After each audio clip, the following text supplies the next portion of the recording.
बोला 2 point charges placed in a medium of dielectric constant 5।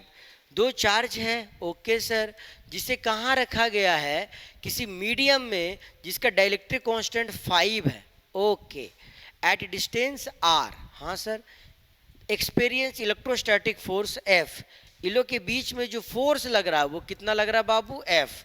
अब इन दोनों चार्ज को ना उतना ही दूरी पे वैक्यूम में रख दिए, कहाँ रख दिए, VACCUM, वैक्यूम में रख देंगे तो बताना है कि फोर्स कितना लगेगा। सुना क्या बोले, बोला क्वेश्चन कि दो चार्ज है, ओके, जब इसे हम लोग कहाँ रखे, डाइलेक्ट्रिक मीडियम में, किसी मीडियम में रखे जिसका डाइलेक्ट्रिक कांस्टेंट 5 है, तो फोर्स लगा F।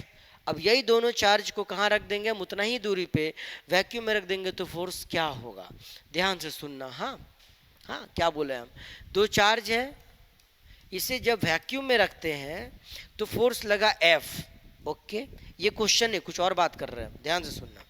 अब यही दोनों चार्ज को अगर हम किसी मीडियम में रख देंगे जिसका डाइलेक्ट्रिक कांस्टेंट K है तो फोर्स क्या होगा, बोलेंगे सर F/K।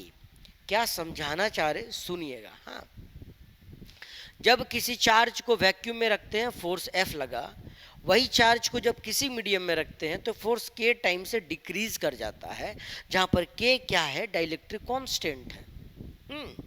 क्या हो रहा है, डाइलेक्ट्रिक मीडियम में K टाइम से फोर्स डिक्रीज कर जाता है। इसका मतलब दोनों के बीच में रिलेशन क्या है, बोलेंगे अगर दो चार्ज को वैक्यूम में रख देंगे तो क्या होगा, बोलेंगे सर K टाइम्स ज्यादा होगा कंपैरिजन टू डाइलेक्ट्रिक। अब सुनिए यहाँ पे, तो यहाँ पे अगर F लग रहा है तो यहाँ पे कितना लगेगा, बोलेंगे K टाइम्स ज्यादा, क्योंकि ये वैक्यूम है कि नहीं जी।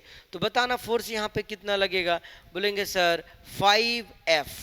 ओके, कहीं ऑप्शन में है क्या, देखो, यस सर,